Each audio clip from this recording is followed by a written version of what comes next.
मेरा नाम है विश्वेश्वर दास। मैं 1999 में यहाँ शुरू किया गाइड का profession. Archaeological survey of India Orissa tourism ने हमको ट्रेनिंग किया था और लाइसेंस भी दिया था। और इसके बाद 2007 में मैं स्टेट लेवल गाइड बन गया, उड़ीसा गाइड। उड़ीसा टूरिज्म से ट्रेनिंग लेकर के सिलेक्ट किया गया था। और एक साल पहले मैंने वो बन गया इनक्रेडिबल इंडिया टूरिस्ट फैसिलिटेटर। वो मतलब पूरा हिंदुस्तान के लिए मेरे पास हो गया है। और मेरा क्वालिफिकेशन है MA LLB diploma in tourism. बहुत बढ़िया। तो उड़ीसा हिस्ट्री में मैंने 1991 में मैंने पोस्ट ग्रेजुएशन कंप्लीट किया उत्कल यूनिवर्सिटी में। Very good. और इग्नू में हमने ये किया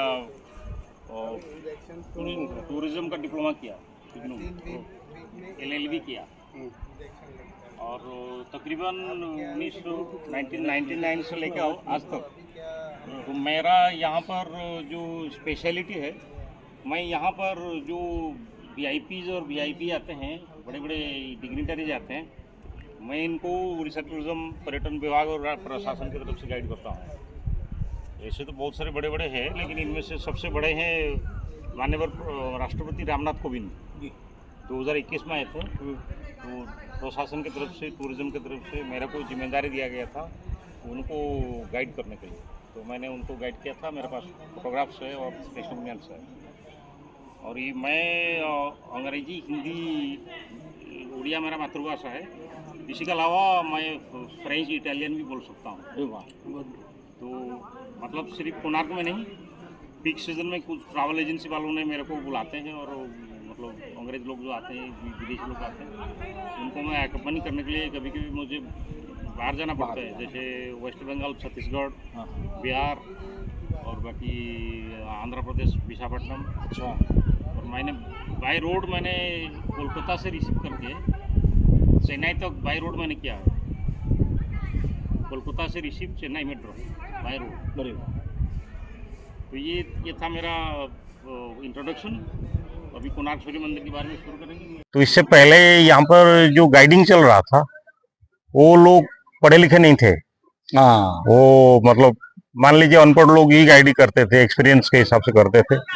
इनकी लैंग्वेज की प्रोफिशिएंसी नहीं था, हिस्टोरिकल बैकग्राउंड नहीं था। ऐसे काम चलाओ गाइड आप बोल सकते हैं, इस टाइप चलता मोटा मोटा मालूम था उनको। जो हम लोग इधर आए, यहाँ पर जितने सारे गाइड है, इनमें से तो क्वालिफिकेशन के हिसाब से तो मैं नंबर 1 में रहूंगा। आपने LLB भी किया हुआ है, मैं भी किया हुआ है, गाइड भी किया। तो हमने जब इधर गाइडिंग प्रोफेशन में हम लोग को मतलब यहाँ पर शामिल हुए, तब गाइड का जो मतलब जो इनकी जो इंट्रोडक्शन, जो गाइड के बारे में जो जानकारी पहले था, जो लोगों की जो मतलब क्या बोलते हैं आप लोग को सोच धारणा जो था वो बदल गया। तो क्योंकि लोग जब हमारा ब्रीफिंग सुना तो लोग बोला कि पहले तो ऐसे गाइड नहीं थे, तो ऐसे अंग्रेजी बोलने वाला, ऐसे हिस्टोरिकल बैकग्राउंड वाले गाइड पहले नहीं थे, तो अब है तो ठीक है, इसका फायदा होना चाहिए और मिलना भी चाहिए। जी जी। तो ऐसे चल रहा है। तो मैं नौकरी करता तो मेरे को नौकरी भी मिल जाता। उस समय तो मिल जाता, लेकिन मैंने वो गाइडिंग प्रोफेशन को सिलेक्ट किया कि ये घर पे रहूंगा और अपना यहीं पर काम करूंगा और ये मेरे लिए ठीक है। तो राष्ट्रपति जी को जैसे घुमाया आपने, तो कैसा लगा आपको उस समय? राष्ट्रपति जी को जो मैंने घुमाया, वो तो डायरेक्ट टेलीकास्ट भी चल रहा था। अच्छा। सारे ऑल ओवर इंडिया में लोग देख रहे थे, डायरेक्ट टेलीकास्ट चल रहा था। इनके साथ में धर्मेंद्र प्रधान जी थे, बहुत सारे कलेक्टर थे, बहुत बड़े बड़े पुलिस डिपार्टमेंट से लेकर प्रशासनिक बहुत बड़े बड़े अधिकारी थे। पूरा ग्रुप निकल रहे थे इनके साथ। बाकी बाकी लोगों को तो परमिशन नहीं था। मतलब जब मैंने उनको वहां पर है इंटरप्रिटेशन सेंटर, वहां पर मैंने उनको गाइड किया, और तब एक माहौल ऐसा था कि मेरा जो आवाज निकलता था और उनको आमने सामने बात कर रहा था, उनको वो मेरे को पूछ रहे थे, मैं उनको बता रहा था, तो मेरे को कुछ अलग सा महसूस हुआ कि मैं राष्ट्रपति जैसा इतना बड़ा लोग के सामने मैं जैसा छोटा आदमी खड़े होके बोल सकता हूँ, बात कर सकता हूँ। तो ये बहुत बड़ी चीज है। ये 13वीं सदी का मंदिर है। उड़ीसा के गंगवंश के राजा लांगुला नरसिंह देव ने इस मंदिर को बनवाया 1250 में। मंदिर कंप्लीट हुआ था। 1200 कारीगर ने मंदिर को बनवाया था और उस जमाने में राजा का 12 साल का राजस्व 40 करोड़ स्वर्ण मुद्राएं खर्चा हुआ था मंदिर को निर्माण करने के लिए। अब इस मंदिर का जो मंदिर अभी खड़ा है इसको कहते हैं प्रार्थना मंदिर। ये प्रार्थना मंदिर का पीछे मेन मंदिर था, वो टूट गया है। वो मेन मंदिर का अवशेष अभी इसके पीछे है। ये जो मंदिर अभी खड़ा है इसका ऊंचाई है 128 फीट। 128 फीट। पीछे वाला जो बड़ा मंदिर गिर गया उसका ऊंचाई था 227 फीट। वो मंदिर गिर जाने के बाद इसकी लगभग 90 फीट का अवशेष अभी पीछे है। और इस मंदिर की खासियत है कि पूरा मंदिर सूर्य भगवान की रथ के आकार में बनी हुई है। जिस रथ के सामने 7 घोड़े थे रथ को खींचने के लिए, रथ का 24 पहिया है, 24 व्हील्स 7 हॉर्सेस। तो इस टाइप का चैरियट के आकार में बनी हुई मंदिर सारे यूनिवर्स में कहीं पर नहीं है। एक और ये सामने वाला जो देख रहे हैं इसको नाट्यशाला यानी कि डांसिंग हॉल कहते हैं। इसका छत टूट गया है, पहले इसके ऊपर पिरामिडल जैसा छत था। और उस जमाने में जब राजा नरसिंह देव ने यहाँ पर मंदिर को निर्माण किया तो समुद्र नजदीक में था। उत्तर दिशा में चंद्रभागा नदी प्रवाहित होती थी। नदी और समुद्र के संगम स्थल पर मंदिर तैयार हुआ था। अभी समुद्र यहाँ से 3 किलोमीटर पीछे निकल चुका है। और उस जमाने में जब समुद्र का पानी से सूर्योदय होता था, सूर्य की पहली किरण सूर्य भगवान के चेहरे के ऊपर गिरता था। तो ये खासियत है यहाँ का। इसकी माइथोलॉजिकल जो जानकारियां मिलता है, द्वापर युग में भगवान कृष्ण का लड़का सांब जो जाम्बावती के गर्भ से उत्पन्न हुए थे, उनको कोढ़ हो गया था, लेप्रोसी हो गया था, वो सांपग्रस्त हुए थे। इन्होंने नारद मुनि से सलाह लेके यहाँ पर आए और सूर्य भगवान को 12 साल तपस्या किया। तब ये जगह का नाम था मैत्रेय वन। तो 12 साल तपस्या करने के बाद सूर्य भगवान प्रसन्न हो गए और इनकी कृपा से सांब रोग मुक्त हो गए। रोग मुक्त होने के बाद चंद्रभागा नदी में स्नान करते हुए उनको सूर्य भगवान का एक भव्य मूर्ति मिला था। इन्होंने यहाँ पर एक मंदिर निर्माण करके उस मूर्ति को स्थापित किया और सूर्य भगवान का पूजा शुरू किया। तो सूर्य पूजा यहाँ पर द्वापर युग में पहली बार सामने ही शुरू किया था भगवान कृष्ण का लड़का। कली युग में उड़ीसा के गंगवंश के राजा Narasimha Deva one, the king of eastern गंगो dynasty of Orissa, constructed this temple during mid 13th century. Narasimha Deva को कहते हैं लोकल नेम लांगुड़ा नरसिंह देव। लांगुड़ा मतलब पूंछ। A person having a tail is called लांगुड़िया। तो जहां तक जानकारी है कि नरसिंह देव का पीछे की तरफ उनकी स्पाइनल कॉर्ड में कुछ डिफेक्ट था। इसके वजह से वो एक जो चलते थे पूंछ जैसा लग रहा था, तो इसलिए लोग उनको बोलते थे लांगुड़ा नरसिंह देव। ये इसकी इंफॉर्मेशन है। तो इन्होंने उन्होंने एक जंग लड़ा था बंगाल में 1243 में। काटासिन बैटल फील्ड में वो जंग हुआ था और उस जंग में उन्होंने तुगरिल तुगान खान जो मुस्लिम गवर्नर थे बंगाल के, उनको हराया। इसके बाद जबरदस्त जीत होने के बाद काफी दौलत लेकर के आए। सारे दौलत को इन्वेस्ट करके ये भव्य मंदिर को यहाँ पर निर्माण किया। इसलिए इस मंदिर को राजा का विक्टोरी मेमोरियल भी कहते हैं। और भी जानकारी है कि राजा नरसिंह देव का माताजी ने इनको इंस्पायर किया था यहाँ पर सूर्य भगवान की भव्य मूर्ति मंदिर बनाने के लिए, क्योंकि उनकी कोई बाल बच्चा नहीं था। इन्होंने सूर्य उपासना करने के बाद उनका एक लड़का हुआ। इन्होंने उनके लड़का का नाम दिया था नरसिंह देव। तो इसलिए नरसिंह देव को उनकी माताजी ने इंस्पायर किया था कि तुम जब बड़ा हो जाओगे पुनः इसी जगह में सूर्य भगवान का एक भव्य मंदिर बनाओगे जो कि पूरी जगन्नाथ मंदिर से भी और बड़ा होगा। तो इनकी माता की मुराद को पूरी करने के लिए, अपनी जीत का स्मारक बनाने के लिए इन्होंने यहाँ पर इस सूर्य भगवान को मंदिर को निर्माण किया। कि जहाँ तक कोणार्क सूर्य मंदिर के बारे में जो जानकारियां हैं अभी तक विवादास्पद है और कंट्रोवर्शियल और कॉन्ट्राडिक्टोरी हम लोग कहते हैं इसको अंग्रेजी में। तो हम लोग जब वो गाइडिंग करते हैं, जब मार्गदर्शन देते हैं, हम लोग को जो मनगढ़ंत कहानियां नहीं बताते हैं। तो जहाँ तक इस मंदिर में मेरा जहाँ तक रिसर्च है, इस मंदिर में सूर्य की पूजा होती थी तकरीबन 300 साल से ज्यादा समय तक सूर्य भगवान की पूजा होती थी। 13वीं सदी से लेके 17वीं सदी के अर्ली पार्ट तक सूर्य भगवान की पूजा होती थी। और 17वीं सदी का अर्ली पार्ट, 18वीं सदी का लास्ट पार्ट, इसके अंदर मंदिर डिस्ट्रॉय हो गया। और यहाँ पर पूजा होती थी, इसका सबूत है किचन। किचन का अवशेष है। यहाँ पर भगवान के लिए प्रसाद बनता था, उसके अंदर चूल्हा भी है। कुआं है वहां पर, वहां से पानी लेकर के प्रसाद बनाते थे। वहां पर सभा मंडप है, कॉन्फ्रेंस हॉल, जहाँ पर सामने उधर एक स्ट्रक्चर है कॉन्फ्रेंस हॉल, सभा मंडप, जहाँ पर पंडित लोग धर्म चर्चा करते थे। तो ये सारे सबूत हम लोगों के पास है, जिससे इसी पता चलता है कि सूर्य भगवान का पूजा यहाँ होती थी। इसको और कॉन्सेप्ट क्लियर करता है पूरी जगन्नाथ मंदिर का पामलीफ क्रॉनिकल, जिसको मादड़ा पंजी कहते हैं, उसमें भी सूर्य भगवान की वो मंदिर के निर्माण के बारे में, ये यहाँ पर पूजा होने के बारे में बहुत जानकारियां हैं। और यहाँ पर एक पोथी भी इस जगह में आविष्कार किया गया था। वो पोथी का नाम है बाया चौकड़ा। बाया चौकड़ा पोथी में भी कोणार्क सूर्य मंदिर के पूजा होने के बारे में प्रमाण मिलता है, सबूत मिलता है। तो ये मंदिर डिस्ट्रॉय हो गया, किस तरह डिस्ट्रॉय हो गया, इसके बारे में 90% लोगों के पास में जो इन्फॉर्मेशन है वो गलत है। जैसे वो लोग कहते हैं कि मंदिर के ऊपर में एक मैग्नेट था, वो समुद्र में जो जहाज निकलता था, उस जहाज में उन लोगों का जो कंपास होती थी उसको मिसगाइड करता था। इसकी वजह से वो दिशा निर्णय नहीं कर पाते थे और एक्सीडेंट हो जाता था। तो इन्होंने यहाँ पर आके वो मैग्नेट को हटा दिया। वो मैग्नेट को हटाने के बाद मंदिर इम्बैलेंस हो गया, अनस्टेबल हो गया और गिर गया। तो लेकिन ऐसे बहुत सारे काल्पनिक कहानियां हैं, लेकिन जहां तक जानकारी है कि मंदिर गिरने के बारे में कई अलग अलग फैक्टर्स जिम्मेदार है। पहली है technical failure, architectural defect. Number 2, मुस्लिम आक्रमणकारियों के आक्रमण के वजह से मंदिर डिस्ट्रॉय हुआ। तीसरा है जब मंदिर का रक्षणाबेक्षण नहीं हुआ, इसकी मेंटेनेंस ठप हो गया, जब वो मूर्ति यहाँ से पूरी जगन्नाथ मंदिर चला गया 1628 में मुस्लिम मुगल आक्रमण से रक्षा करने के लिए यहाँ का राजा द्वितीय नरसिंह देव ने, जहाँ तक जानकारी है, मूर्ति को लेकर पूरी मंदिर के अंदर रख दिया। ये मंदिर पूरी मूर्ति हट जाने के बाद जो पूजा बंद हो गया, इसके बाद इसकी संरक्षण नहीं होने की वजह से, तूफान के वजह से, इरोजन के वजह से मंदिर गिर गया। मंदिर गिरने के बाद चारों तरफ में जंगल हो गया, मंदिर के कहीं से जमीन के नीचे धंसा हुआ था। यहाँ पर जानवर घूमते थे।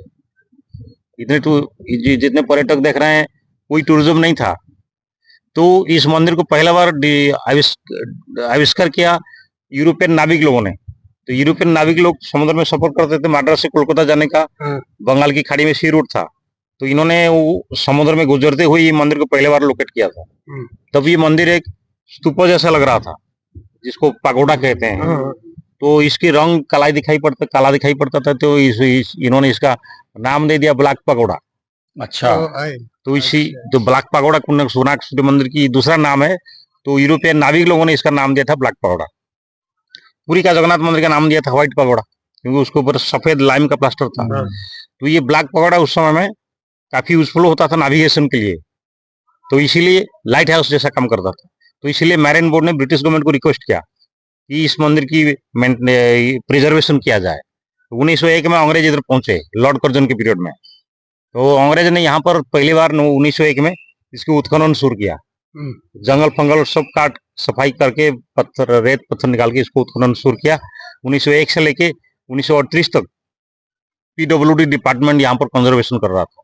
1939 में पहली बार आर्कियोलॉजिकल सर्वे ऑफ इंडिया इसको टेकअप किया, इसकी प्रिजर्वेशन करने के लिए। और 1984 में यूनेस्को ने इस मंदिर को UNESCO world heritage site declare किया। तो कोणार्क सूर्य मंदिर एंटायर पूर्व भारत का एक ही मंदिर है जिसको पहली बार यूनेस्को ने इनलिस्ट किया था वर्ल्ड हेरिटेज साइट के हिसाब से। और जगह का नाम है कोणार्क। कोणार्क एक संस्कृत शब्द है, कोन और अर्क, ये दोनों शब्द का मिलन से कोणार्क शब्द का उत्पन्न हुआ है। कोन का मतलब होता है जियोमेट्रिकल एंगल, अर्क का मतलब है सूर्य। इसी जगह का खास भौगोलिक विशेषता है कि यहाँ पर सूर्य उदय एक पर्टिकुलर एंगल में होता है, इसकी वजह से जगह का नाम हो गया कोणार्क। और इसी मंदिर के बारे में जो लोग आते हैं इधर देखने के लिए, मंदिर विजिट करने के लिए, बहुत सारे लोग तो ऐसे चक्कर लगा के चले जाते हैं, पत्थर ही पत्थर देखते हैं, उनको जानकारी नहीं चलता है कि मंदिर में क्या है। कुछ लोग कहते हैं पत्थर की ढेर है, कुछ नहीं है देखने के लिए।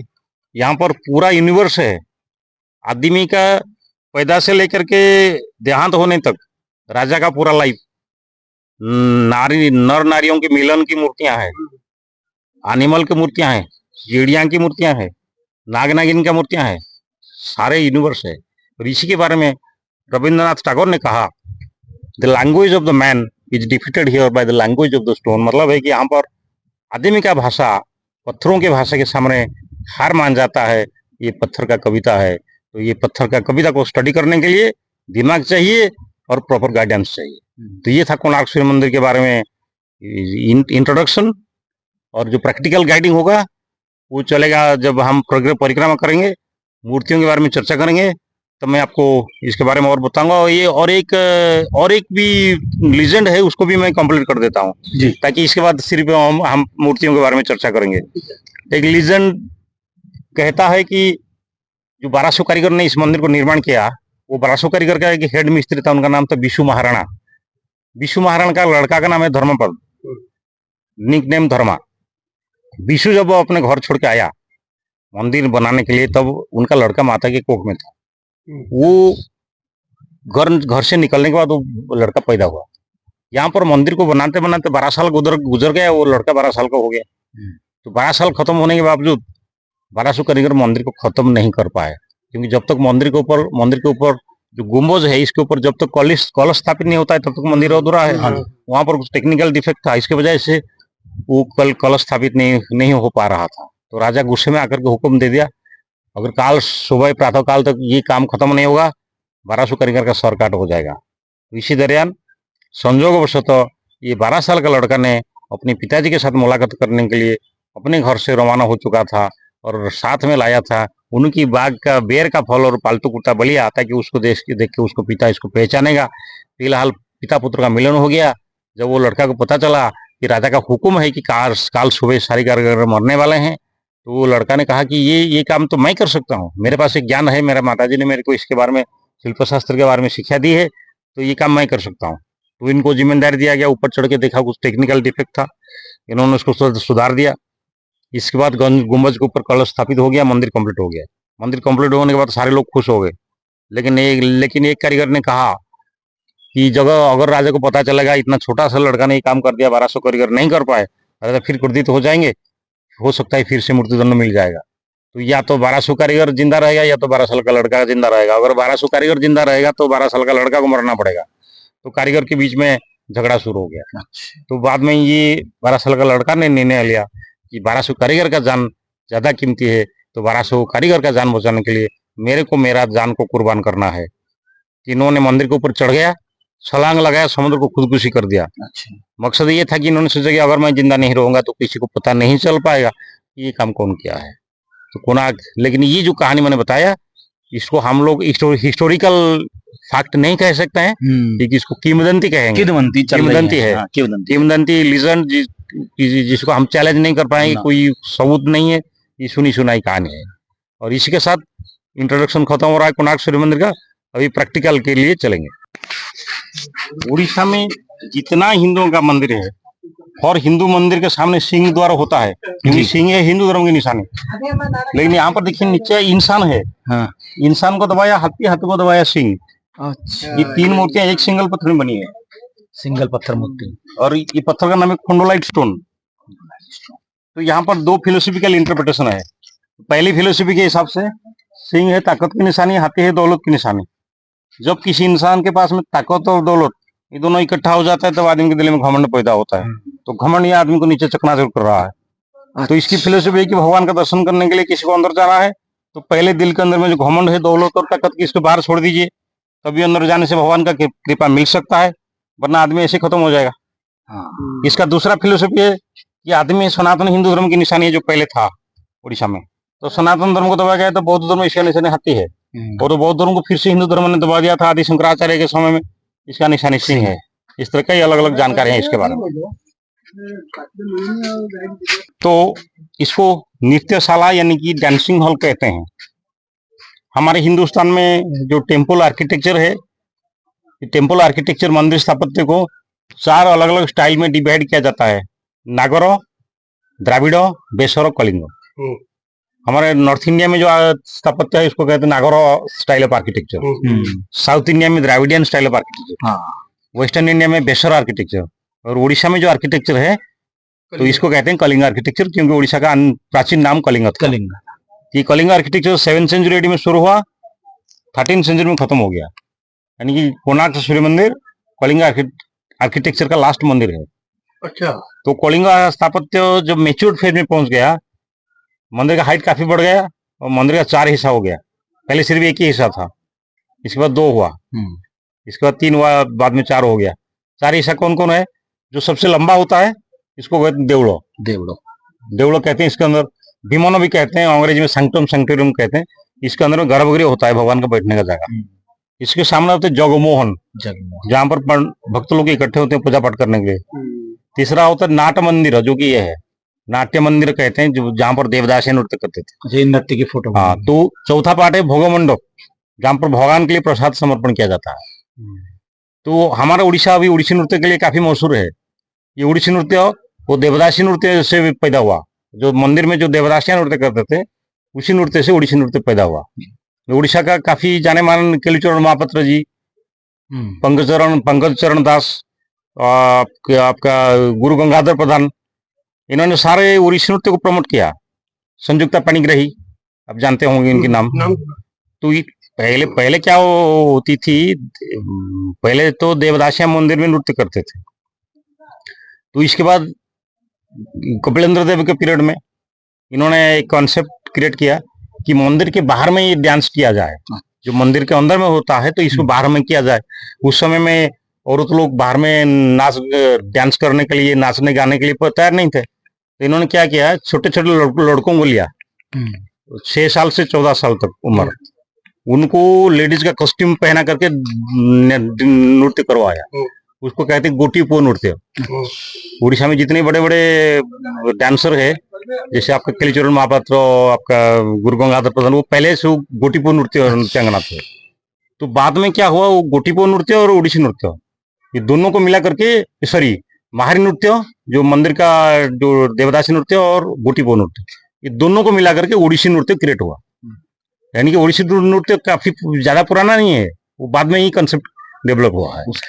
तो इसके चारों तरफ में डांस के 128 मुद्राएं हैं। 128 भरत मुनि के नाट्य शास्त्र के हिसाब से। और यहाँ आप देख सकते हैं हर तरह की म्यूजिकल इंस्ट्रूमेंट जो लोग हम यूज करते हैं हम लोग उड़ीसी में, मृदंग, जैसे ढोलक, झांझ, पोखोज, मृदंग, जो हम लोग उड़ीसी में यूज करते हैं, उस समय में यूज किया जाता था।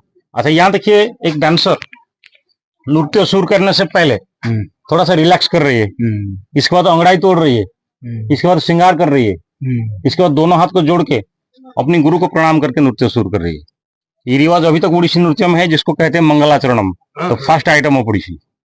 इसके बाद थोड़ा आगे देखिए, ये है गुजरात का लोक नृत्य दांडिया। यहाँ पर 2 डांसर दोनों हाथ में डंडी पकड़ के डांस कर रहे हैं। तो 800 साल पहले के जमाने में इस टाइप का डांस उड़ीसा में चलता था। बताओ।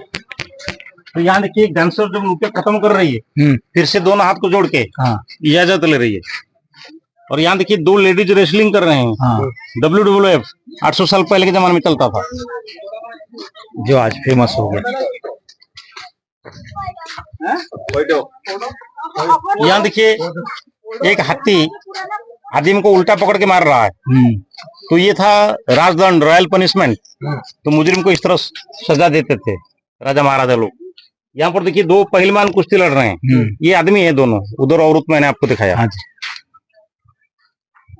ये देखिए शिव तांडव, तांडव नृत्य, शंकर भगवान नृत्य कर रहे हैं। यहाँ पर देखिए कृष्ण भगवान बांसुरी बजा के नृत्य कर रहे हैं। बाजू में गोपी खड़ी है, इसके बगल में भरत मुनि का मूर्ति है। भरत मुनि इज द क्रिएटर ऑफ नाट्य शास्त्र। तो हमने आपको बता चुका हूँ, ये तो किचन था, ये कुआं, ये स्नान मंडप जहाँ पर सूर्य भगवान नहाते थे, वो सभा मंडप, कॉन्फ्रेंस हॉल जहाँ पर, ये रसोई, हाँ किचन, ये सभा मंडप जहाँ पर मतलब धर्म सभा चलता था। ये प्रतिष्ठा मंडप है, ये प्रतिष्ठा मंडप। प्रतिष्ठा मंदिर कंप्लीट होने के बाद राजा और ब्राह्मण इसी मंडप के ऊपर मंदिर को प्राण प्रतिष्ठा किया था। अच्छा, 800 साल पहले के जमाने में देखिए औरत के पैर में हाई हील का जूता, जो कि लकड़ी में बनी है, और इनकी काफी लंबी बाल है। नहाने के बाद अपनी बाल को निचोड़ रही है, जो पानी नीचे गिर रही है वहां पर एक हंस है, हंस पानी पी रही है। हाँ, वो हंस। ये चित्रणी नारी की, चित्रणी जात का औरत है, लंबी बाल है। औरत का 4 किस्म होता है, पद्मिनी, चित्रिणी, शंखिनी, हस्तिनी। पद्मिनी पादो सवास्य, केशो सवास्य चित्रिणी, शंखिनी मुखो सवास्य, कटी सवास्य हस्तिनी। तो ये चित्रिणी नारी है। और यहाँ पर देखिए एक औरत एक शेर के साथ लड़ रही है जी। और वहां देखिए एक औरत घोड़े के ऊपर बैठ के जंगल में सुअरों को शिकार कर रही है। सुअर बने हुए। और यहाँ देखिए मांग भरने का तरीका, आईना में चेहरा देख के हाथ को पीछे की तरफ से घुमा के मांग भर रही ताकि चेहरा छिप न जाए। यहाँ देखिए चाइनीज खड़ा है हाथ में छतरी पकड़ के। तो इससे पता चलता है कि हम लोगों का चाइनीज कांटेक्ट काफी पुराना है, तो 13वीं सदी में भी आते थे। तो यहाँ देखिए उस जमाने में औरत लोग लॉन्ग स्कर्ट पहनते थे, जो long skirt midi maxi Ghaghara lehenga जो हम लोग मॉडर्न कहते हैं वो पुराने जमाने में चलता था 800 साल पहले। यहाँ देख लीजिए, ये यम का मूर्ति है, भैंस के ऊपर में विराजित है, हाथ में दंड और पास लिए हुए हैं। तो इसके हिसाब से उड़ीसा में जितना मंदिर है, हर सारे मंदिर के चारों तरफ में अष्टदिक्पाल का मूर्तियां होते हैं जो कि मंदिर को प्रोटेक्शन देते हैं। तो अष्टदिक्पाल कौन कौन है? पूर्व में इंद्र, पश्चिम में वरुण, उत्तर में धनपति कुबेर, दक्षिण में यम। ये हो गया 4 दिशा, 4 कोना है।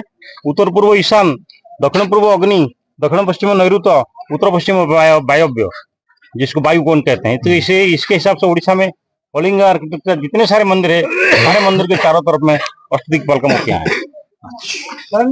ये पूरा मंदिर सूर्य के रथ के आकार में बनी हुई है। तो यहाँ पर 7 घोड़े थे रथ को खींचने के लिए, 4 घोड़े इस तरफ में और 3 घोड़े उस तरफ में। इनमें से सिर्फ एक ही घोड़ा खड़ा है, बाकी सारे घोड़े टूट फूट गए हैं, लेकिन घोड़ों का पैरों का निशान आप नीचे देख सकते हैं।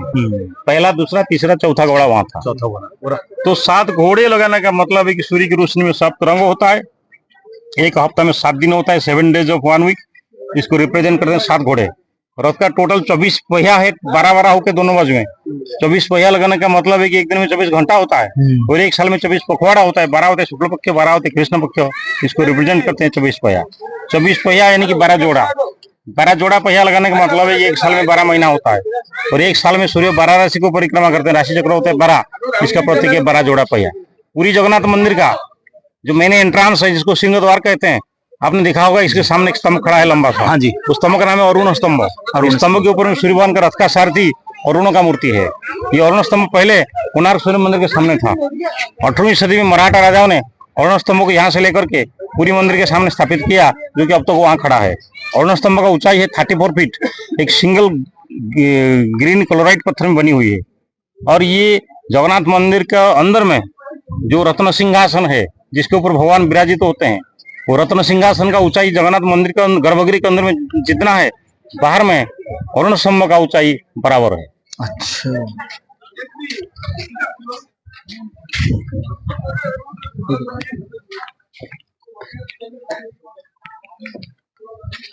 ये है पहला नंबर पहिया। अच्छा। और पहिया का डायमीटर है 9 फीट 9 इंच। और पहिया में 8 स्पोक होता है। और क्योंकि 8 स्पोक का मतलब अष्टप्रहर, 3-3 घंटों में एक प्रहर बनता है, 8-24 जी। भगवान विष्णु का जो 10 अवतार हुआ था, देखिए हर स्पोक में एक अवतार की मूर्ति बनी है। मत्स्य, कश्यप, वराह, नृसिंह, वामन, राम, परशुराम, 8 स्पोक में 8 अवतार। बीच में कल के अवतार जो आने वाला है, कुल मिलाकर के 9 अवतार। बुद्ध यहाँ पर नहीं है, बुद्ध को छोड़ करके यहाँ पर 9 अवतार है। और एक जानकारी है कि कोणार्क सूर्य मंदिर में जो व्हील है, जो पहिया है, ये सूर्य घड़ी जैसा काम करता है, लेकिन अभी आर्कोलॉजिकल डिपार्टमेंट की तरफ से इसको टच करना मना है। फिर भी हम कोशिश करते हैं आपको जानकारी देने के लिए। आप देखिए, ये पूर्व का दिशा है जी। सुबह 6 बजे सूर्य उदय होने के बाद अगर आप बीच में एक डंडा लगाएंगे, नहीं तो फिर इसका जो एक्सिल है उसका परछाई उधर गिरेगा। 6 हो गया। अच्छा। 3 घंटे के बाद 9 बजे इधर गिरेगा। अच्छा। 12 बजे सेंटर में। अभी देखिए 12 बज के थोड़ा सा आगे निकल गया है। तो इधर अब देखिए इसका एक्सिल थोड़ा सा आगे निकल गया है। समझा आपने? जी जी जी जी। तो 3 बजे उधर और शाम को 6 बजे उधर, यानी कि एंटी क्लॉकवाइज घूमता है। और ये 2 मोटा स्पोक के बीच में पतला वाला स्पोक 1.5 पावर का होता है। अच्छा। यानी कि 6 7:30, 9 10:30, 12 1:30, 3 4:30। एक स्पोक से लेके दूसरा स्पोक के बीच में 60 गोलियां है। 2 गोलियों के बीच में अंतर है 3 मिनट का। 60 × 3 180 मिनट, यानी कि 3 घंटा। तो इसी तरह ये सूर्य घड़ी काम करता है, जहाँ पर टाइम का मतलब जो टाइम कैलकुलेशन होता है ऑलमोस्ट एक्यूरेट मिलता है इधर। ये 60। और पहिया में नक्काशी अलग अलग है। जिससे हमने वहां पर भगवान का अवतार दिखाया। दूसरा वाला पहिया में योगासन की मुद्राएं हैं। कौन सी प्रहर में कौन सी योग मुद्रा करना चाहिए, इसके हिसाब से यहाँ पर इसको प्रदर्शित किया हुआ है। यानी जैसे हमारे अभी रामदेव बाबा ने योग गुरु है, योग के बारे में शिक्षा देते हैं। यानी कि 800 साल पहले के जमाने में भी योग का काफी महत्व था, जो कि हमको कोणार्क मंदिर से इसकी एविडेंस मिल रहा है। और ये मंदिर एक प्लेटफॉर्म के ऊपर में खड़ा है। ये प्लेटफॉर्म पहले टूट गया था। पुरातत्व विभाग ने इसको मरम्मत किया। मरम्मत करने के समय में पुरातत्व विभाग ने प्लेन पत्थर जोड़ दिए हैं। यानी कि जितने सारे प्लेन पत्थर देख रहे हैं सब नया है, जितना नक्काशी देख रहे हैं वो ओरिजिनल पुराना है। मंदिर के नीचे नीचे चारों तरफ तकरीबन 2000 हाथियां हैं। ये हाथी होता है राजा का ऐश्वर्य का निशानी, इसलिए यहाँ पर राजा को गजपति महाराजा कहते हैं। और हाथियों की पूरा लाइफ यहाँ पर प्रदर्शित किया हुआ है। हाथी को पकड़ने के लिए, जंगली हाथी को पकड़ने के लिए ट्रैप यूज करते थे। इधर आप ट्रैप देख सकते हैं, जिसको हाथी खेड़ा कहते हैं। इस टाइप का खेड़ा बना के जंगली हाथी को पकड़ते थे। वहां पर राजा का पैलेस दिखिए, राजा बैठे हैं सिंहासन के ऊपर, कुछ लोग हाथ जोड़ के प्रणाम कर रहे हैं। उस वहां पर देखिए राजा धनुर्विद्या प्रैक्टिस कर रहे हैं, आर्चरी। वह इसको उसका इसका भी ये एविडेंस यहाँ पर है। 800 साल पहले ये सब चीजें थी भाई हमारे पास। मंदिर का और एक सिग्निफिकेंस है, इसकी नाग नागिन का मूर्तियां, नाग नागिन का मूर्तियां है, इंडिविजुअल है, मेल फीमेल है, कपल है। तो उस समय में शिल्प शास्त्र के हिसाब से नाग नागिन का मूर्तियां मंदिर के प्रोटेक्शन के लिए जरूरत होता है, इसलिए ओरिसन टेम्पल आर्किटेक्चर में नाग नागिन का मूर्तियां हर मंदिर में मिलता है। ये तीसरा नंबर पहिया है और इसकी खासियत ये सिर्फ एक ही पहिया है, जिसकी ऊपर का मरम्मत किया हुआ है, नीचे का ओरिजिनल है, ऊपर का टूट गया था। और यहाँ पर आप देख सकते हैं ये सारे के सारे औरतें हैं, सूर्य भगवान को पूजा कर रहे हैं। तो सूर्य पूजा की अलग अलग मुद्रा यहाँ पर प्रदर्शित किया हुआ। वहां पर जो घोड़ा देख रहे हैं, जो घोड़ा देख रहे हैं उधर, भगवान राम का जो अश्वमेध यज्ञ हुआ था, वही अश्वमेध यज्ञ का घोड़ा है। लव कुश ने उसको पकड़ लिया है, रामायण की कहानी है। वहां देखिए 2 हाथियां हैं, बाएं तरफ में एक हाथी है, दाएं तरफ एक हाथी है।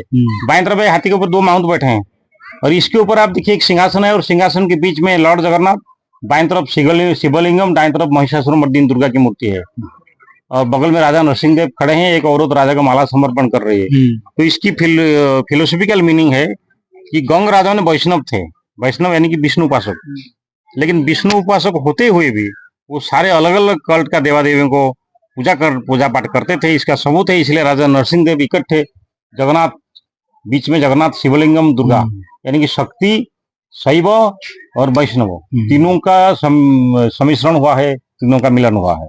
और यहाँ देखिए एक औरत आग जला करके जलती हुई आग के ऊपर में खड़ी होकर सेक ले रही है। 13वीं सदी में यह था एंटीसेप्टिक मेजर। डिलीवरी होने के बाद, बच्चा पैदा करने के बाद औरत लोग इस तरह एंटीसेप्टिक करते थे। ये चौथा नंबर पहिया है, ये बचा हुआ है। तो इसकी खासियत है, ये सिर्फ एक ही पहिया है जो कि अब तक सही सलामत है, पूरा बचा हुआ है। मोस्ट इंटैक्ट व्हील, कंप्लीट पहिया इसको कहते हैं, इसको जीवन चक्र कहते हैं। इसमें यहाँ देखिए इसके बाएं तरफ में 4 स्पोक है, वहां पर कामसूत्र की मूर्तियां हैं। ये हो गया रात की 4 प्रहर। दाएं तरफ सुबह से लेकर शाम तक दिन की 4 प्रहर। सुबह एक औरत उठने के बाद पहले अंगड़ाई तोड़ रही है, नहाने के बाद फिर से अंगड़ाई तोड़ रही है, तो दासियां खड़े दोनों बाजू कपड़े पकड़ के, इसके बाद घोड़े के ऊपर बैठ के शिकार कर रहे हैं। शाम को आपस में मेकअप हो रही है। तो एक तरफ में नाइट एक्टिविटीज, दूसरी तरफ में डे एक्टिविटीज, इसलिए इसको कहते हैं जीवन चक्र। और कोणार्क सूर्य मंदिर की सिर्फ एक ही पहिया है जो कि अब तक सही सलामत, पूरा सलामत। और ऊपर में देखिए वहां पर जो वर्टिकल प्रोजेक्शन देख रहे हैं, ये पहले टूट गया था, पुरातत्व विभाग ने इसको अभी रिस्टोर किया है। ये दिशा है दक्षिण, दरवाजा का नाम था अश्व द्वार, अश्व का मतलब तो घोड़ा। वहां देख लीजिए 2 घोड़े हैं, ये 2 घोड़े पहले दरवाजे के सामने थे, दोनों बाजू में। अच्छा। तब घोड़ों का चेहरा था सामने की तरफ। जब मंदिर गिर गया, घोड़े जमीन के नीचे धंसे हुए थे, ऑर्गेनाइजर ने घोड़ों को निकाल के वहां पर एक प्लेटफॉर्म बनवा के उल्टा करके स्थापित कर दिए हैं। और ये घोड़ा को उड़ीसा स्टेट गवर्नमेंट का स्टेट एम्ब्लेम डिक्लेयर किया गया है।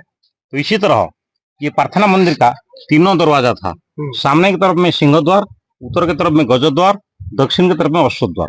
ये 3 दरवाजा 1903 से पहले खुला था। 1903 में जब उड़ीसा, बिहार, बंगाल, ये तीनों स्टेट के एक लेफ्टिनेंट गवर्नर, उनका नाम था ऑनरेबल जे ब्रोलियन, इनके ऑर्डर से इस मंदिर के अंदर रेत पत्थर भर के इसको पूरी तरह से बंद कर दिया गया, क्योंकि मंदिर का छत का हालत इतनी कमजोर था, गिरने वाला था। गिरते हुए छत को बचाने के लिए इन्होंने इसका 3 दरवाजे को बाहर से बंद करके ऊपर में छेद बनवा के रेत पत्थर भर के इसको बंद कर दिया, ताकि मंदिर गिर न जाए। तब से ये बंद है। लेकिन अभी आर्कियोलॉजिकल सर्वे ऑफ इंडिया इसको फिर से खोलने का प्रयत्न शुरू कर रहे हैं। अब शायद आपके पास जानकारी होगा कि नहीं होगा, मुझे पता नहीं है। आर्कियोलॉजिकल सर्वे ऑफ इंडिया का एक नया प्रोजेक्ट है, तो इसके अंदर में जो रेत पत्थर भरा हुआ है, इसको फिर से निकाल के इसका 3 गेट को खोलने का काम करने के लिए इन्होंने ऑर्डर कर दिया है। इसके लिए बजट भी सैंक्शन किया हुआ है, तो ये काम अभी शुरू हो रहा है।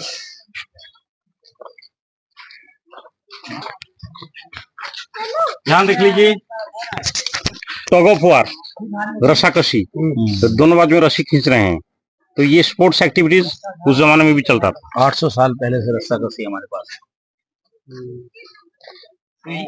तो ये रहा मेन मंदिर का अवशेष। जो हमने आपको बताया कि मेन मंदिर टूट गया है, यहीं पर खड़ा था। और ये मेन मंदिर जो 227 फीट ऊंचाई वाला मंदिर गिर जाने के बाद इतना सा बचा हुआ अवशेष ही रहा है। इसके अंदर गर्भगृह है। गर्भगृह के अंदर सूर्य भगवान की भव्य सिंहासन है, लेकिन वहां पर मूर्ति है नहीं, क्योंकि हमने बताया कि मूर्ति अभी जगन्नाथपुरी में है, या नेशनल म्यूजियम दिल्ली में है, या लंदन म्यूजियम में। अभी तक कंट्रोवर्सी है, लेकिन एक हिस्टोरिकल इन्फॉर्मेशन पता चलता है कि एक मूर्ति पूरी जगन्नाथ मंदिर के है, जो जिसको यहाँ का राजा द्वितीय नरसिंह देव ने लेके रखा है। तो हो सकता है वो कौन सी मूर्ति प्रिजाइडिंग डेटी है, अब तक कंट्रोवर्सी है। लेकिन most of the historians are agree that the idol presiding idol kept in the premises of Jagannath temple is the real presiding idol of this temple. Okay, then ऊपर देखिए, हमने जैसे बताया, ऊपर देखिए एक मूर्ति है सूर्य का। ये मूर्ति का नाम है प्रभात सूर्य, सुबह का सूर्य भगवान है। नहीं, ये बाद में लगाई गई कि ओरिजिनल मूर्ति है। अच्छा, जो फिनिशिंग है ऐसा लग रहा है बाद में लगाई। पत्थर अलग टाइप का पत्थर है, लेकिन ओरिजिनल मूर्ति है, 13वीं सदी का है, same contemporary to the temple. अच्छा, लेकिन ये पत्थर का नाम है खोंडालाइट स्टोन, वो पत्थर का नाम है ग्रीन क्लोराइट स्टोन। तो ये ग्रीन क्लोराइट स्टोन को उड़ीसा का बालेश्वर डिस्ट्रिक्ट का नीलगिरी हिल से लाया गया था, और इतनी अच्छी क्वालिटी का पत्थर है कि इतना पुराना होने के बावजूद चमक आ रहा है, नया जैसा लग रहा है। तो इसी तरह प्रभात सूर्य, मध्याह्न सूर्य, अस्त सूर्य, सूर्य भगवान की 3 मूर्तियां अभी यहाँ पर मौजूद है, लेकिन प्रिजाइडिंग आइडल मिसिंग, मतलब नहीं है यहाँ। एक ही बची है तो प्रिजाइडिंग आइडल मतलब गर्भगृह में जो मूर्ति था वो है नहीं, लेकिन 3 मूर्तियां हैं, प्रभात सूर्य, मध्याह्न सूर्य, अस्त सूर्य। प्रभात सूर्य का चेहरा है स्माइलिंग, मध्याह्न सूर्य का चेहरा है गंभीर, अस्त सूर्य का चेहरा है थका हुआ चेहरा। और यहाँ पर जो पहिया देख रहे हैं, ये है रिजर्व बैंक ऑफ इंडिया का सिंबल। अच्छा, इसका पिक्चर पहले पुराना 20 रुपया नोट में निकलता था, अभी 10 रुपया का नया नोट में फिर से उपलब्ध है। और इसकी और एक खासियत है, 2023 में जब G20 का कॉन्फ्रेंस दिल्ली में चल रहा था, इसी पर्टिकुलर व्हील का रिप्लिका वहां पर डिस्प्ले किया हुआ था। आगे मोदी वो बना हुआ था। मोदी जी ने इसके सामने जो बाइडेन और बहुत सारे वर्ल्ड लीडर्स को इसके बारे में जानकारी दिया था, और इन्होंने सारे के सारे फोटोग्राफ्स भी लेके गए हैं इसके बारे में। तो मोदी जी ने जब वो इनकी जो इलेक्शन का कैंपेन चल रहा था उड़ीसा में, एक बार इन्होंने उनकी स्पीच में कहे थे कि मैं उड़ीसा टूरिज्म को प्रमोट करना चाहता हूं, इसीलिए हमने आपका कोणार्क सन टेम्पल का व्हील को हमने दिल्ली में प्रोजेक्ट किया और इंटरनेशनल ये पिक्चर बना दिया। अच्छा, इसमें आप हर एक्टिविटीज देख सकते हैं, घोड़सवार से लेके घोड़ के ऊपर बैठ के जा रहा है, हाथी के ऊपर बैठ के जा रहा है, योगासन की मुद्रा है, सारे अलग अलग एक्टिविटीज यहाँ पर है। और वहां देखिए एक पेड़ देख रहे हैं, पेड़ के नीचे हाथी खड़ा है, हाथी के सामने जिराफ है, जिराफ दिखा आपने? और हाथी के ऊपर राजा नरसिंह देव बैठे हैं। मतलब है कि 800 साल पहले के जमाने में हिंदुस्तान में जिराफ नहीं था, वो अफ्रीका का जानवर है। तो उस जमाने में हम लोगों का अफ्रीका और इंडिया के बीच में व्यापार वाणिज्य का रिश्ता था। इन लोगों ने अफ्रीका से जिराफ ला करके उड़ीसा का राजा नरसिंह देव को इनकी देश की तरफ से भेंट दे रहे हैं। इसकी हिस्टोरिकल एविडेंस कोणार्क सूर्य मंदिर में मिलता है। और हाथी और जिराफ, ये दोनों जानवर के बीच में 3 लोग खड़े हैं। वो लोग व्यापारी लोग हैं, मर्चेंट्स। और इन्होंने जिस कपड़े पहन के खड़े हैं, इसे पता चल रहा है कि ये अफ्रीकन क्लॉथ है, इंडियन क्लॉथ नहीं है। और वो पेड़ के ऊपर बहुत सारे मोर बैठे हुए हैं। इसके बगल में देखिए राजा रानी खड़े हैं। ये है राजा नरसिंह देव, रानी भानुमती, बीच में एक पेड़ है, नीचे का टूट गया है। तो यही राजा है नरसिंह देव, जिन्होंने इस मंदिर को निर्माण किया।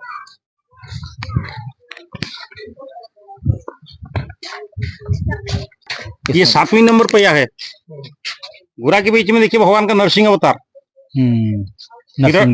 हिरण्यकश्यप को वध कर रहे हैं। इधर देखिए साइड में देखिए एक आयरन का क्लैंप है, दिखा आपने? ये आयरन क्लैंप जो है ये ओरिजिनल है, 13वीं सदी का। उस जमाने में जब मंदिर निर्माण होता था, सीमेंट का प्रयोग नहीं किया जाता था, लोहे का क्लैंप को इंटरलॉकिंग करके पत्थर को जोड़ते थे। और इतनी अच्छी क्वालिटी का लोहा है, इतना पुराना होने के बावजूद अभी तक इसमें जंग नहीं लग रहा है। यहाँ देखिए दरवाजे के पीछे एक औरत खड़ी है, अपने पति को इंतजार कर रही है।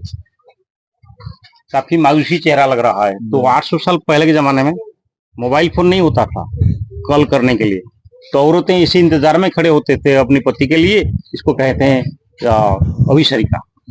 और यहाँ पर देख लीजिए एक मिथिकल एनिमल, इसकी हेड पोर्शन एलिफेंट का है, बॉडी लायन का है, नीचे एक राक्षस को मार रहा है। हाँ, यहाँ पर देखिए बंजारा लोग गुजर रहे हैं। हाँ। ये बंजारा लोग जो गुजरते हैं, बच्चा आगे जा रहा है और वो सामान लेके जा रहा है, पीछे आदमी जा रहा है।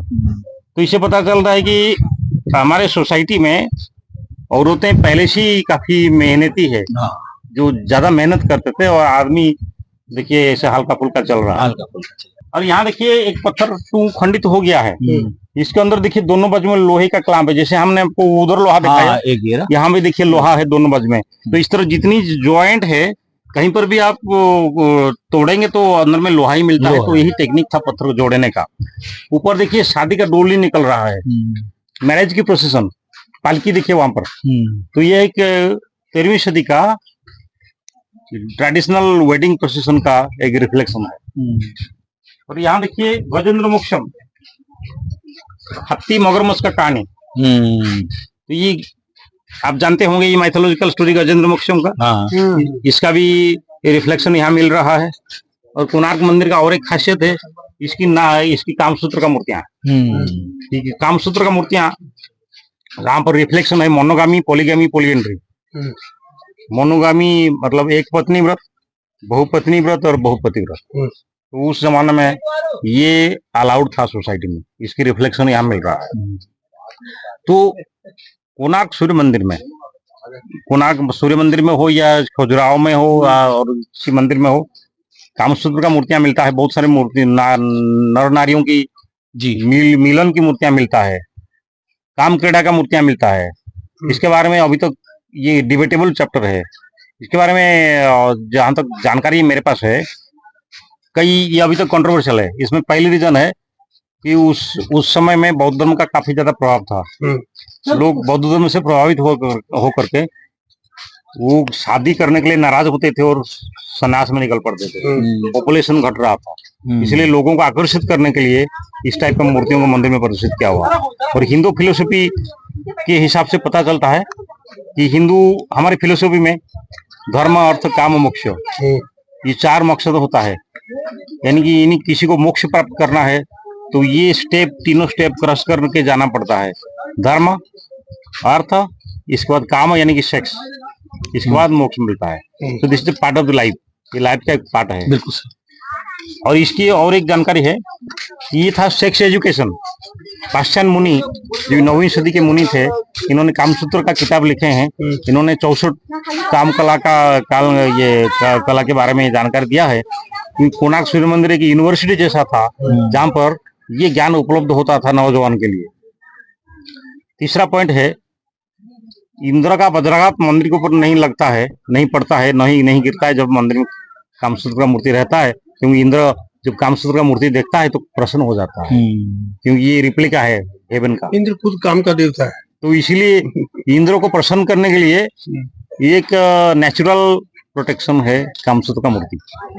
अच्छा, शिल्प शास्त्र के हिसाब से एक जानकारी है, शिल्प शास्त्र का एक रिकमेंडेड प्रिंसिपल है, किसी भी मंदिर में और कामसूत्र का मूर्ति रहता है तो यक्ष प्रसन्न हो जाता है। यक्ष is also one destructive element. यक्ष क्या होता है, जब कामसूत्री मूर्ति देखने से प्रसन्न हो जाता है। तो इसलिए एक मैंडेटरी प्रिंसिपल है शिल्प शास्त्र में, तो किसी भी मंदिर में कामसूत्र का मूर्ति अवश्य होना चाहिए। तो इसलिए आप किसी भी मंदिर जाइए, यहाँ तो ज्यादा है लेकिन किसी भी मंदिर जाइए, 1-2 मूर्ति में आपको मिलेगा जरूर। ये मैंडेटरी प्रिंसिपल है। और बाकी और एक पॉइंट है कि जब कोई भक्त आता है भगवान का दर्शन करने के लिए, तो पहले क्या करता है, परिक्रमा करता है। जब परिक्रमा करता है सारी मूर्ति देखता है। जब परिक्रमा खत्म हो जाता है तो जिसके दिल के अंदर भगवान के लिए गहरा भक्ति है, वो सिर्फ अंदर जाता है। जो इसको देखने के बाद जो प्रभावित हो जाता है, जो नियंत्रण, जो आत्मसंयम खो देता है, वो भाग जाता है। तो इनकी इंतहाम है कि भगवान के लिए भक्त का भक्ति कितना गहरा है, वो इसको देखने के बाद जो आत्मसंयम रहता है कि नहीं रहता है, ये आदमी का मन बिगड़ जाता है। इसकी एक ये टेस्टिमोनियल। एक पहिया ये है, बचा उसका टूट गया अक्सर। वो वाला मंदिर जो देख रहे हैं, उसका नाम है छाया देवी का मंदिर। अच्छा। छाया है सूर्य की पत्नी, छाया का लड़का है शनिदेव।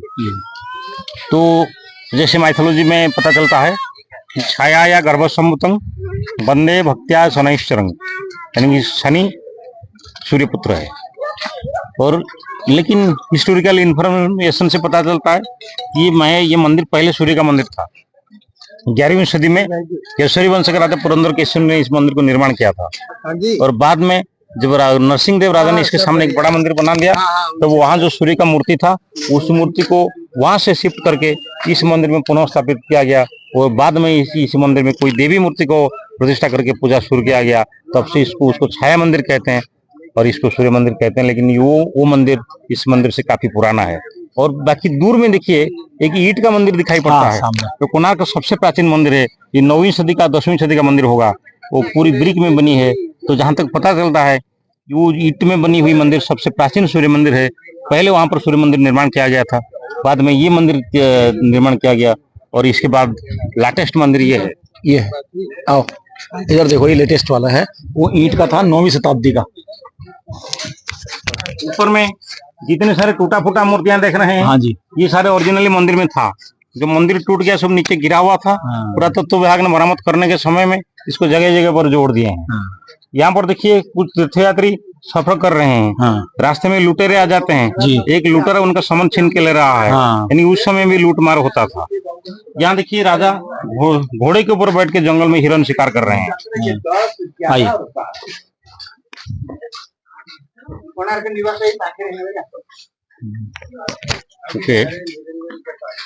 टॉप लेफ्ट एक्सट्रीमी कॉर्नर में एक डेमोन्स्ट्रेशन देखिए। ये डेमोन्स्ट्रेशन क्या है कि उस जमाने में जो मंदिर निर्माण होता था, क्रेन का उपलब्ध नहीं होता था, तो पत्थर खिंचवाने के लिए क्या टेक्निक था। तो टेक्निक ये था कि मंदिर के चारों तरफ में रेत भर देते थे। रेत के ऊपर में गोल गोल लकड़ियां रखते थे। लकड़ियों के ऊपर पत्थर रख के इसको रस्सी से बांध के खींचवा के रोलिंग करके ऊपर लेते थे। पत्थर को जोड़ने के बाद रेत को हटा देते थे। रेत काफी दूर तक फैल जाता था। जैसे इजिप्शियन पिरामिड बनता था, इस टाइप का टेक्निक यहाँ पर इम्प्लीमेंट किया जाता था। देखो कितना वो सिस्टमैटिक है।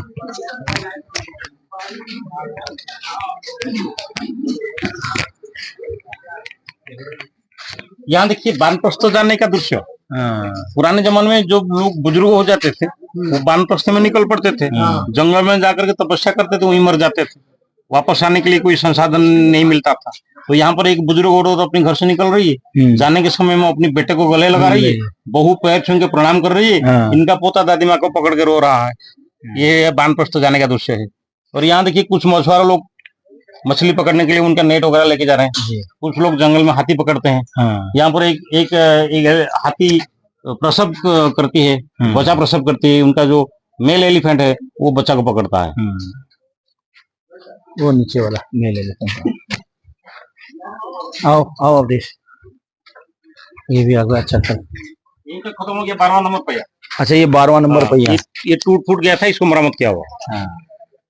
ये दूसरा मूर्ति, इसका नाम है मध्यान्ह सूर्य। 2 पर का सूर्य भगवान है। ये भी वही पत्थर है और सिंगल स्टोन में बनी है। और यहाँ पर सूर्य भगवान एक 7 घोड़े वाले रथ के ऊपर खड़े होकर सफर कर रहे हैं। चेहरा काफी गंभीर लग रहा है। सर पे मुकुट पहने हुए हैं, पैरों में गनबूट जैसे जूते पहने हुए हैं, कमर में बेल्ट है, ब्राह्मण का जैसे जनेऊ है।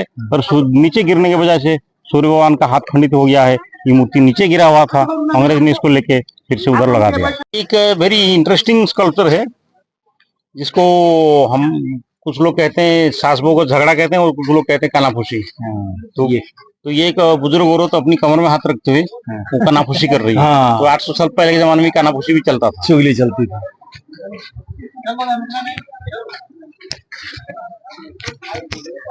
यहाँ देख लीजिए, एक औरत श्रृंगार कर रही है। 2 दासी खड़े हैं दोनों बाजू में। दाहिने तरफ एक दासी के हाथ में हैंडबैग है, बैकअप बॉक्स। यहाँ देख लीजिए the lesbian women and women making sex. इसके ऊपर देखिए एक मौसारी है। मौसारी के ऊपर चूहे के पीछे बिल्ली दौड़ रहा है। ये रात की निशानी है, रात में चूहा बिल्ली निकलते हैं। यहाँ देखिए एक आदमी जो पहले हिंदू था वो बाद में बुद्धिस्ट बन गया। मुंडन हो के दंड लेके सन्यास में जा रहा है। इनकी माँ और पत्नी इनको अटका रहे हैं, बोले मत जाओ, क्योंकि उस समय में बौद्ध धर्म का काफी ज्यादा प्रभाव था।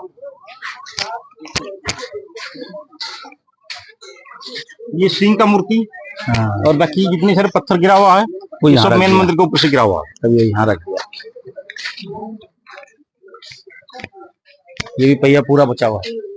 नहीं, बताऊंगा आपको। जैसे हमने आपको उस तरफ बड़ा पहिया दिखाया, हाँ इस तरफ में भी बड़ा पहिया है सिमेट्रिकल, लेकिन ये वाला जो पहिया देख रहे हैं, ये टूट गया था, इसको मरम्मत किया हुआ है। अच्छा आप इसको इसके साथ कंपेयर कीजिए। हाँ इसमें देखिए पूरा डिटेल कार्विंग्स है, हाँ इसमें नहीं है, क्योंकि वो टूट गया था, इसमें प्लेन पत्थर जोड़ दिए हैं, इसमें नकाश नहीं है इधर। ये वो वाली बात नहीं है। तो यहाँ देखिए एक औरत खड़ी है और इसके सामने एक कुत्ता है। हाँ तो ये था उस जमाने का एक ट्रीटमेंट, हाँ सिफिलिस गोनरिया सेक्सुअल ट्रांसमिटेड डिजीज के लिए एक नेचुरल ट्रीटमेंट था कि कुत्ते से चटवा देते तो कुत्ते का जो लाल सिक्रेशन होता था उससे वो बीमारी क्योर हो जाता था। इसका एविडेंस हमारे सामने है।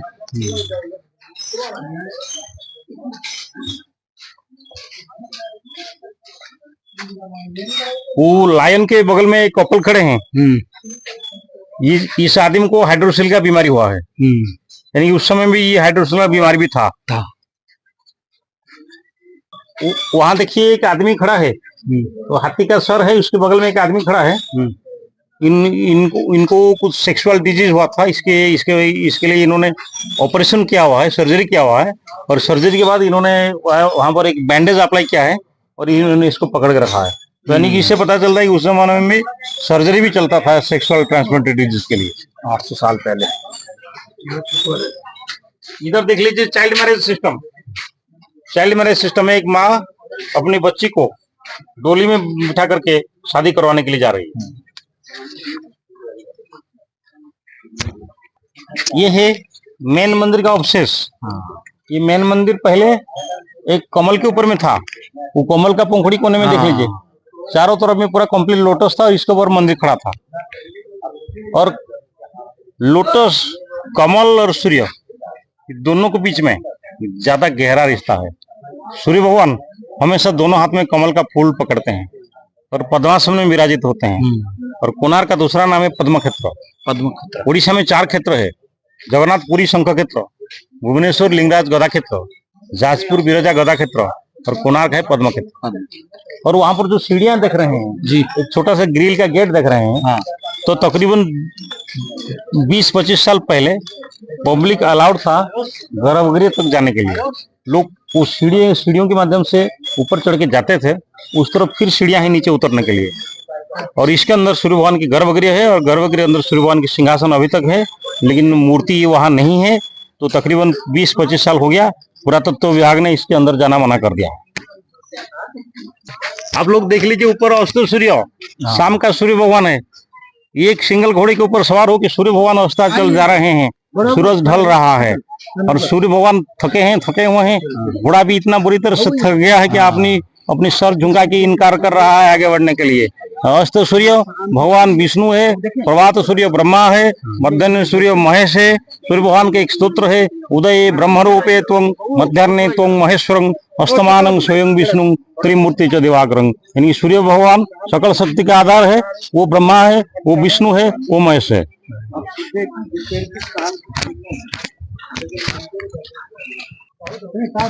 यहाँ देख लीजिए बैलगाड़ी।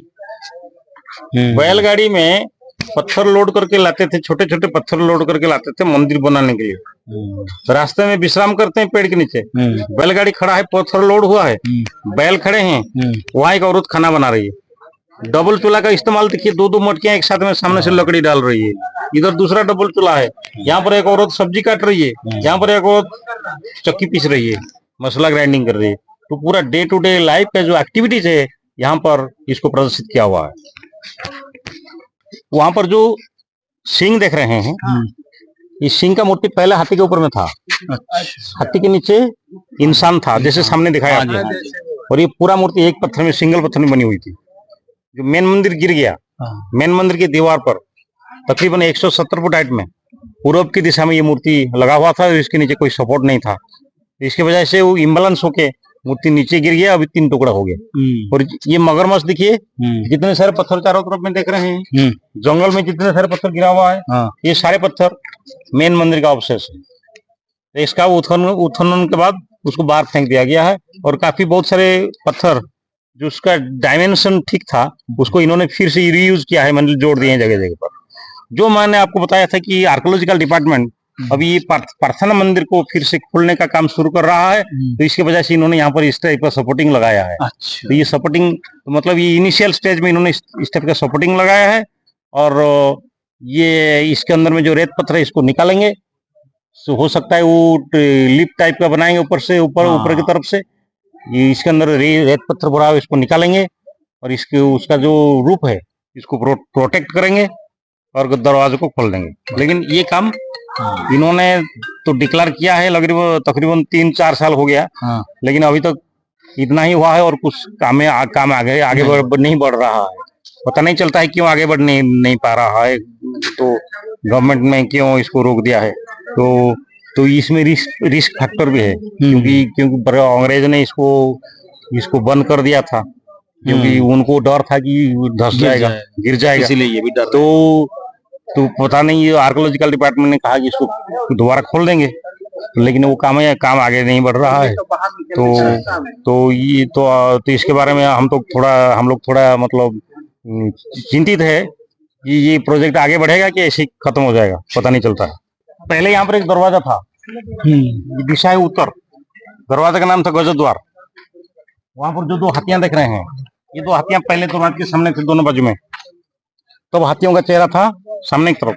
जो मंदिर गिर गया, हाथी जमीन के नीचे धसे हुए थे, अंग्रेज ने हाथियों को निकाल के वहां पर एक प्लेटफॉर्म बनवा के हाथियों को उल्टा करके स्थापित कर दिए हैं।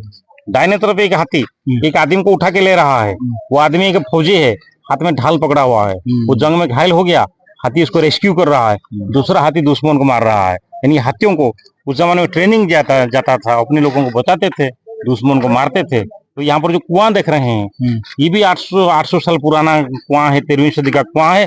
अभी तक इसके अंदर में पानी है, और जो उस जमाने में जब सूर्य भगवान का यहाँ पर पूजा पाठ चल रहा था, तो इसी कुआं से पानी लेकर के मंदिर में इसको इस्तेमाल किया जाता था।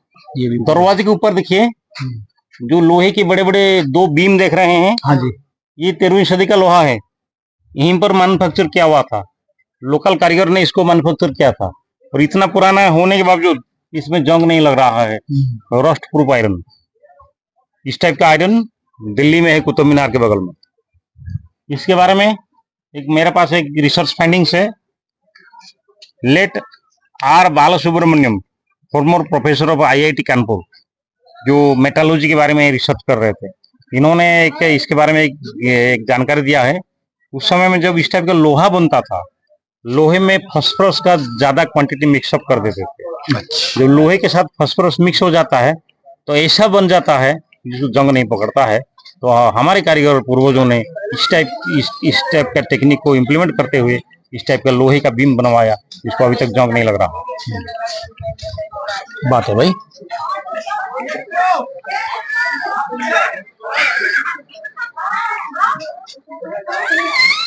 एक दूध वाली औरत मटकी में दूध लेके जा रही है, रास्ते में बंदर आ जाते हैं, एक बंदर पेड़ से उतर के दूध पी रहा है मटकी से।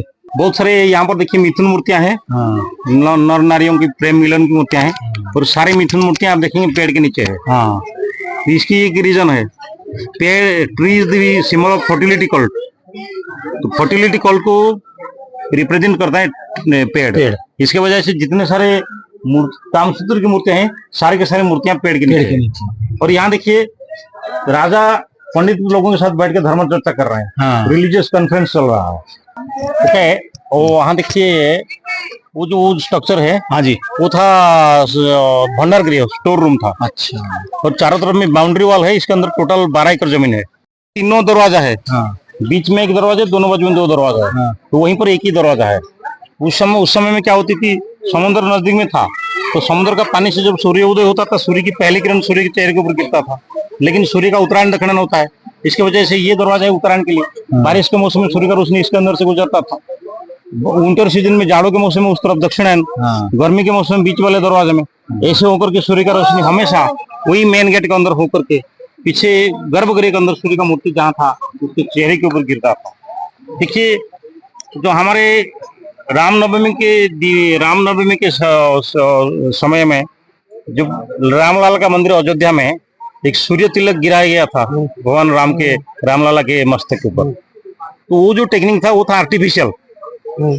लेकिन 800 साल 1000 साल पहले नेचुरली सूर्य का पहली किरण सूर्य भगवान के चेहरे के ऊपर गिरता था। पत्थर का नाम है ग्रीन क्लोराइड स्टोन, और ये पत्थर जो जगमोहन का जो साउथ फेसिंग एंट्रेंस था, जिसके सामने घोड़े खड़े थे, वहां पर सामने एक तरह एक दरवाजा था, और वही दरवाजा का ये ऊपर का चौखट का हिस्सा है।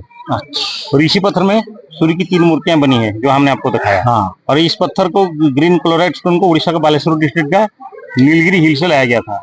तो आप इमेजिन कीजिए 800 साल पहले के जमाने में जब कोई रोड ट्रांसपोर्टेशन नहीं था और आसपास में कहीं पर पहाड़ पर्वत कुछ नहीं है, इतना दूर से पत्थर लाया गया था, वो भी नीलगिरी की पहाड़ी से आई हुई है, और हमारे बद्रीनाथ की। जी इसी और इसके लिए इन्होंने ट्रांसपोर्टेशन के लिए वाटर बॉडी का यूज करते थे। रोड ट्रांसपोर्टेशन नामुमकिन था, तो वाटर बॉडी जैसे नदी, केनाल, आर्टिफिशियल केनाल को यूज करते थे। नाव के नीचे पत्थर को बांध करके लटका देते थे नाव के नीचे, वो मतलब पानी के अंदर डूब मतलब हैंगिंग पोजीशन में रहता था, जिसको हम लोग कहते हैं आर्किमिडीज प्रिंसिपल।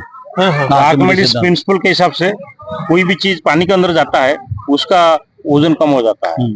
तो आर्किमिडीज प्रिंसिपल जो हम लोग आर्किमिडीज ने जिसके बारे में जानकारी दिया, हमारे पूर्वजों को इसके बारे में काफी पहले से ही जानकारी था, और इन्होंने इसको प्रयोग करके इतने सारे पत्थर यहाँ पर पहुंचाने के लिए सक्षम हुआ। और कोणार्क, और ये सारे जो लोहे के बीम देख रहे हैं, हाँ जी, ये सारे लोहे मंदिर में यूज हुआ था, जो रस्ट प्रूफ है, जिसको जंग नहीं लगता है। अच्छा। और मंदिर के बाहर में एक मकान है जहाँ पर नवग्रह की पूजा चल रहा है। नवग्रह की मूर्ति का लंबाई है 22 फुट लंबाई, 7 फुट चौड़ाई, 4 फीट हाइट। ये मूर्ति पहले प्रार्थना मंदिर के मेन गेट के ऊपर में था। अच्छा। बाद में नीचे गिर गया। अंग्रेज ने कोशिश किया तो नवग्रह मूर्ति को समुद्र तक लेके इसको जहाज में लोड करके विदेश लेने वाले थे। 300 मीटर लेने के बाद वो लोग वहीं पर छोड़ के चले गए, क्योंकि काफी भारी था और उनके बजट कम था।